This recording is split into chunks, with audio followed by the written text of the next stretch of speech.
Bonjour, merci d'avoir cliqué sur cette vidéo et bienvenue sur cette chaîne. Une question m'a été posée par une personne dans un rêve sur comment se garder pur durant la période de fiançailles. Alors j'ai donc compris que le Seigneur voulait que je fasse un message là-dessus. Donc mon message d'aujourd'hui sera intitulé Comment posséder son corps dans la sanctification durant les fiançailles.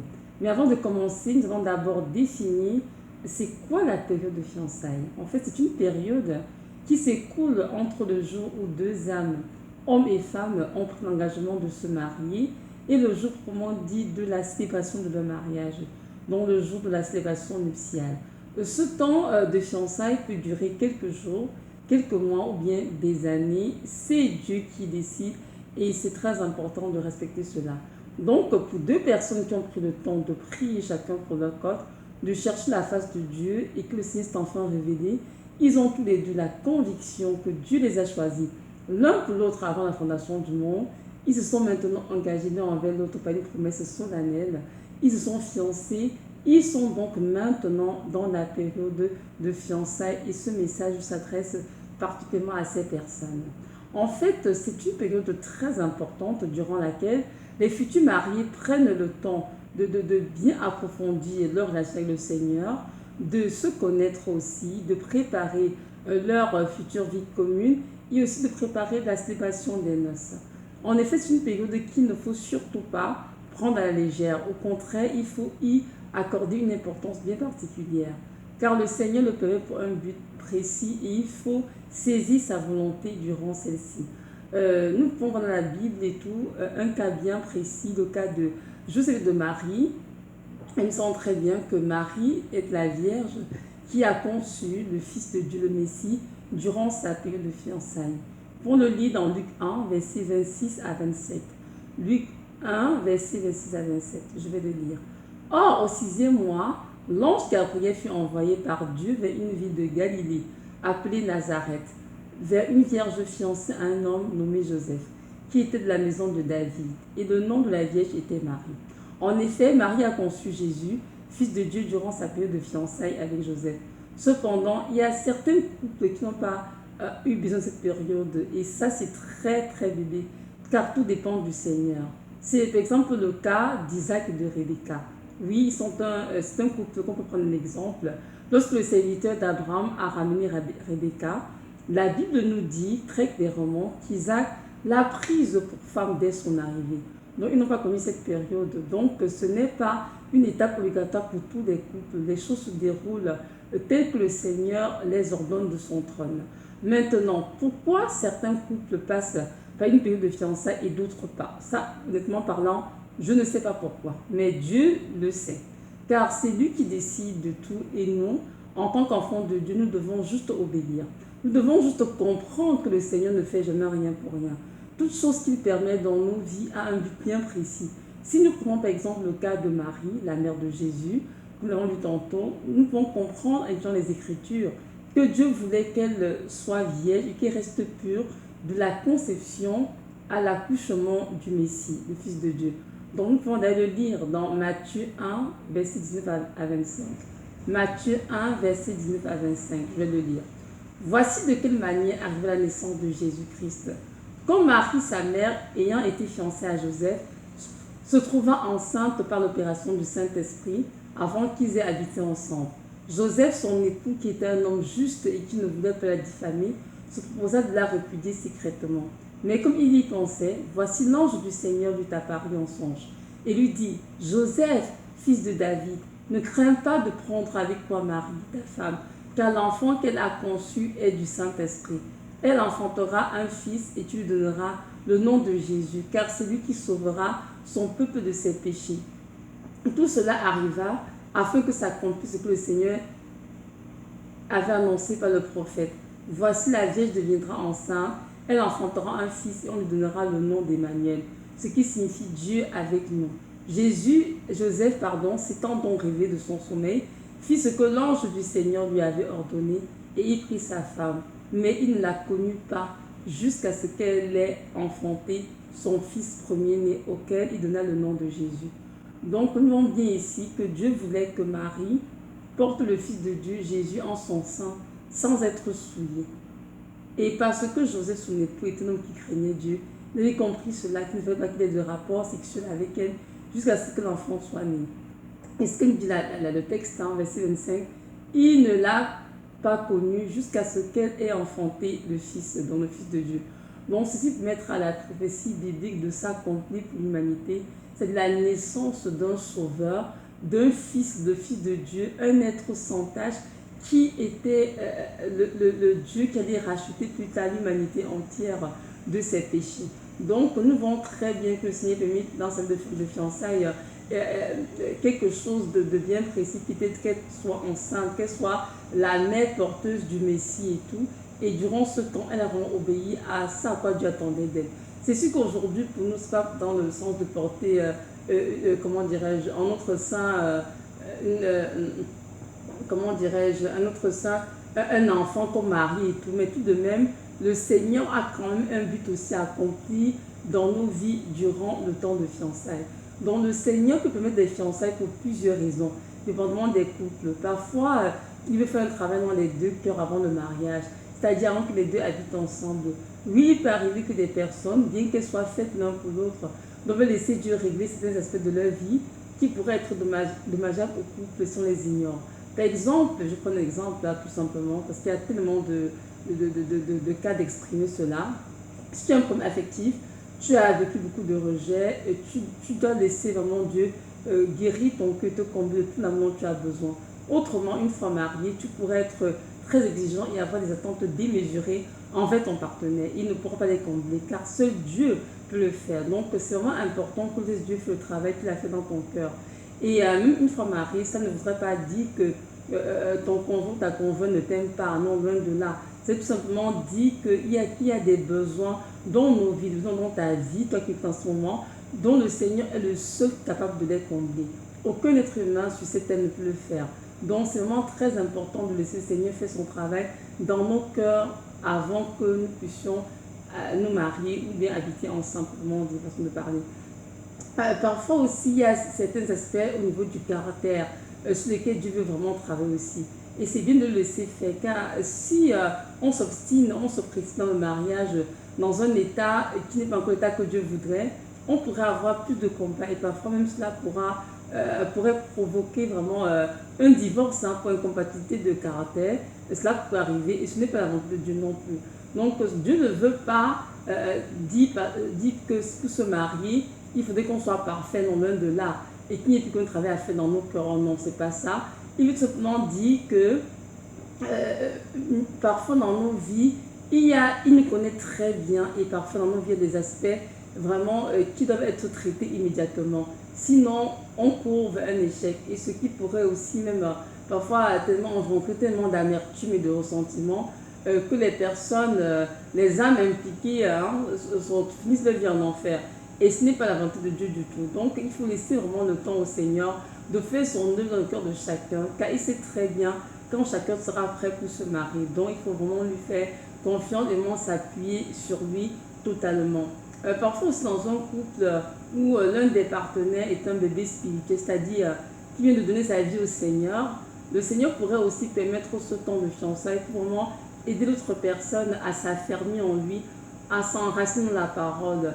Et même parfois, c'est vrai que les deux personnes impliquées dans le mariage sont vraiment très très jeunes dans le Seigneur. Et Dieu veut vraiment prendre le temps de gagner leur cœur à tous les deux, d'avoir vraiment la confiance dans leur cœur avant qu'ils se marient. Et cela aussi est très très important, car Dieu connaît chacun de ses enfants et il sait parfois que malgré notre bonne volonté, quelque chose qu'il nous a donné comme une bénédiction peut devenir facilement une malédiction à cause de l'état de nos cœurs. Pourquoi? Je m'explique. Par exemple, une personne qui se marie avec un cœur, comme je disais tout à l'heure, qui a un grand besoin affectif et tout, et qui n'a pas compris que c'est Dieu qui devait le combler, elle peut se marier et faire facilement de son conjoint, sa conjointe, une idole. C'est-à-dire mettre cette personne à la place de Dieu dans sa vie. Et ça, c'est sûr que le Seigneur ne serait pas vraiment réjoui, car le Seigneur sait très bien que cette personne ne peut pas te combler, il n'y a que Dieu qui peut le faire. Donc c'est vraiment important de garder le Seigneur à la première place dans chaque cœur. Je vais vous partager un petit témoignage d'une jeune fille que j'ai connue dans le Seigneur. et ça fait des années aujourd'hui. À l'époque, elle était fiancée, mais son fiancé était vraiment un jeune sauvé, qu'on va dire de nos jours et tout, un bébé dans la foi. Et durant ce temps de fiançailles, je pense que le Seigneur voulait vraiment qu'elle puisse prier beaucoup avec lui, pour l'aider vraiment à s'enraciner dans la parole, à avancer son cheminement, quoi, pour être vraiment encore plus proche du Seigneur. Mais malheureusement, à cause de son excitation, de mettre sa robe blanche, vraiment, du moins juste se marier, elle a vraiment essayé de côté l'essentiel qui était vraiment une formation spirituelle que Dieu attendait de son fiancé. Elle s'est précipité les choses, elle lui a mis la pression et tout, et en fin de compte, c'était un vrai gâchis, ils ne sont même pas du tout mariés. Donc nous devons comprendre que Jésus-Christ doit toujours avoir la première place dans nos cœurs, et ce dans notre couple aussi. Si jamais ce n'est pas le cas, on peut être sûr qu'on va au-devant de grands combats dans le mariage. Parce que les cœurs, dans leur mauvais état, ouvriront beaucoup de portes à l'ennemi et qui viennent évidemment pour détruire. Donc c'est ça. Donc c'est vraiment important de vraiment donner sa vie au Seigneur, de vraiment s'attacher au Seigneur. Et le laisser vraiment faire ce qu'il a fait dans le temps qu'il a prévu, sans brusquer les choses, car notre Dieu n'est jamais en retard, il n'est jamais en avance. Il fait toujours de bonnes en son temps. Donc c'était une petite parenthèse que j'ai ouverte sur c'est quoi les fiançailles et tout. Nous allons donc revenir sur le sujet proprement dit qui est de savoir comment se garder pur durant les fiançailles, ne pas se souiller en tombant dans le piège de l'ennemi. Alors comment ne pas tomber dans la fornication dans le mariage? Donc bien que les fiancés soient faits l'un pour l'autre, Dieu ne veut pas qu'ils aient des relations sexuelles avant le mariage. Car c'est très souvent ce qu'on peut remarquer chez les jeunes fiancés. Lorsqu'on se fiance, on a tendance à se laisser aller, à un peu plus de légèreté, on se croit tout permis, alors que ce n'est pas ce que Dieu veut. L'exemple de Marie et de Joseph, d'Isaac et Rebecca, Sarah et Abraham, et aussi de Rachel et Jacob, Dieu veut que ces enfants maintiennent leur corps dans la pureté durant les fiançailles. Et nous allons lire un texte dans 1 Thessaloniciens 4, verset 1 à 8. 1 Thessaloniciens 4, verset 1 à 8, où Dieu nous appelle tous vraiment à pousser notre corps dans la sanctification et dans l'honneur. Donc, je vais le lire.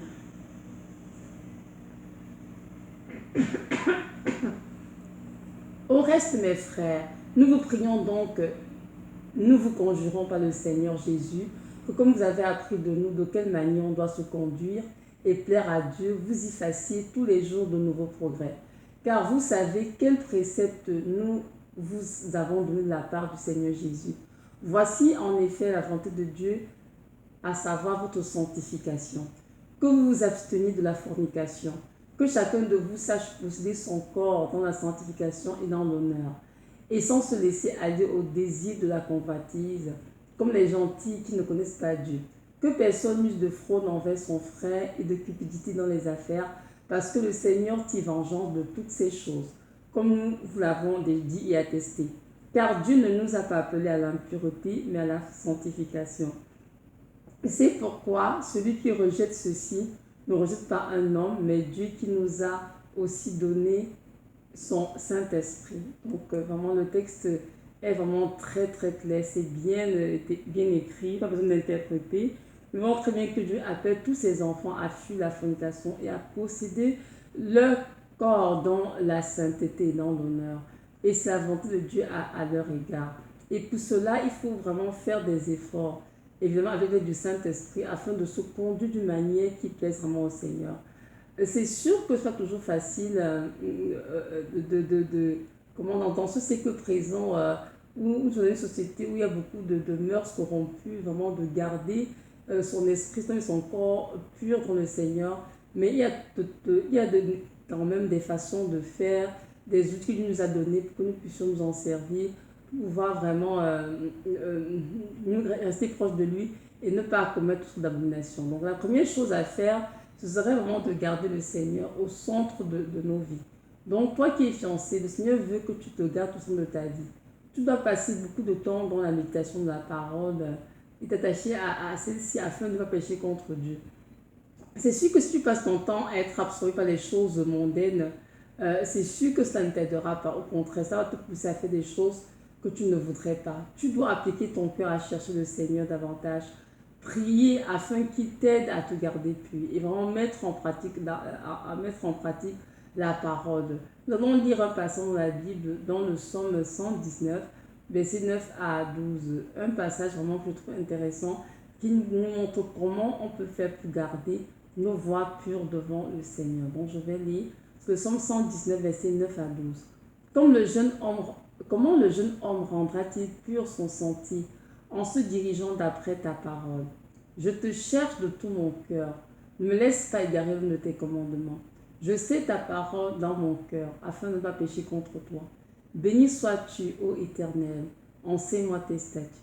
Donc c'est sûr que si Dieu t'a enseigné sa parole, et que tu l'as mise cette parole, et que tu la mets en pratique tous les jours, ça va beaucoup t'aider à te garder dans la pureté. Parce que la sanctification, c'est vraiment l'œuvre de Dieu en nous.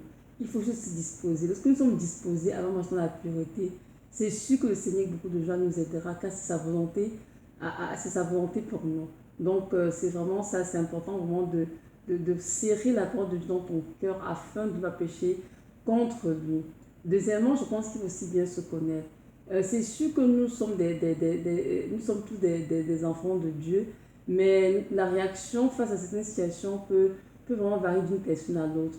Il y a des personnes qui pourraient être devant l'impureté, ils vont chercher à s'enfuir vraiment parce qu'ils n'y prennent aucun plaisir, dépendant de la responsabilité qu'ils ont le Seigneur. Mais il y a aussi d'autres enfants de Dieu qui, malgré qu'ils soient enfants de Dieu, devant parfois les choses qui sont impures, malheureusement, sont un peu faibles. Donc c'est vraiment important que chacun se connaisse. Et si on se connaît très bien, on évitera de se laisser attirer dans les situations compromettantes, les situations qui peuvent nous pousser à pécher, ce que je veux dire par là. Donc, ce qu'il faut comprendre, c'est qu'il ne faut faire aucune confiance à la chair. Donc, si tu veux te garder pur, il faut que tu prennes un certain nombre de dispositions aussi. En plus de lire la parole, de prier, de chercher de Dieu, de t'imprimer la parole, tu dois comprendre que les fiancés doivent éviter de se voir dans des endroits clos, un appartement, où ils sont tout seuls. Par exemple, il ne faut pas aller non plus chez l'un ou l'autre dormir, ou bien aller chez les personnes sans qui est, comment dirais-je, allez vous visiter sans qu'il y ait personne autour de vous.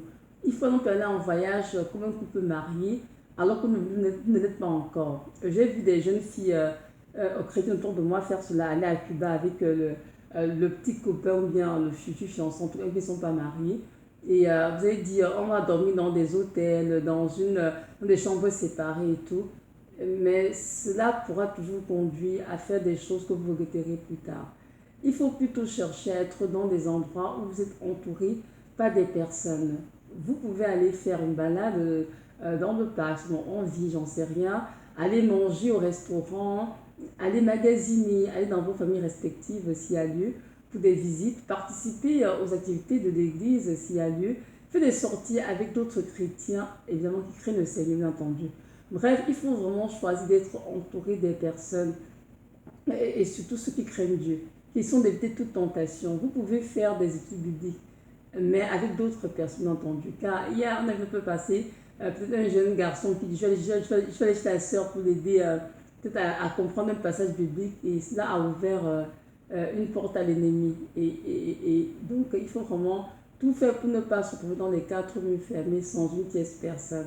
Je sais qu'il y a des jeunes filles que j'ai vues autour de moi qui, durant de fiançailles, ont choisi d'avoir une chaperonne. Une chaperonne, c'est qui? C'est comme une amie très proche de la fille qui l'accompagne à chaque fois qu'elle veut rencontrer son fiancé. Et tout ça dans le but de se garder. Donc, c'est sûr qu'en priant, chacun, Dieu va te donner le moyen qui te conviendra à toi le plus parce qu'il te connaît pour te maintenir vraiment dans la sanctification. C'est sûr qu'il y a vraiment des personnes qui ont réussi cela, c'est-à-dire à se garder puis en se fréquentant, même dans des appartements clos, et ils ont vraiment réussi, mais il faut avouer que c'est quand même assez rare.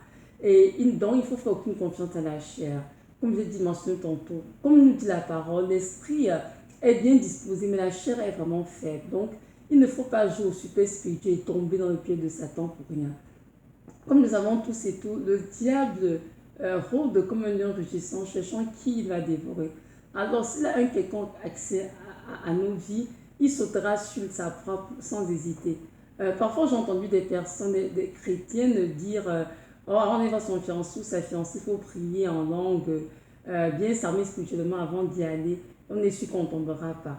Il faut tout simplement retenir que malgré ta sincérité, ta bonne disposition, tu peux perdre le contrôle de la situation facilement et commencer à arrêter plus tard. Alors ne tombe pas le Seigneur en te mettant dans des situations compromettantes, douteuses, dans des circonstances qui pourraient vraiment te pousser à tomber. Mais moi, j'ai connu une jeune fille chrétienne dans le passé et tout, qui nous a dit au Seigneur, est au début de sa vie chrétienne, et elle avait un petit ami, un petit copain.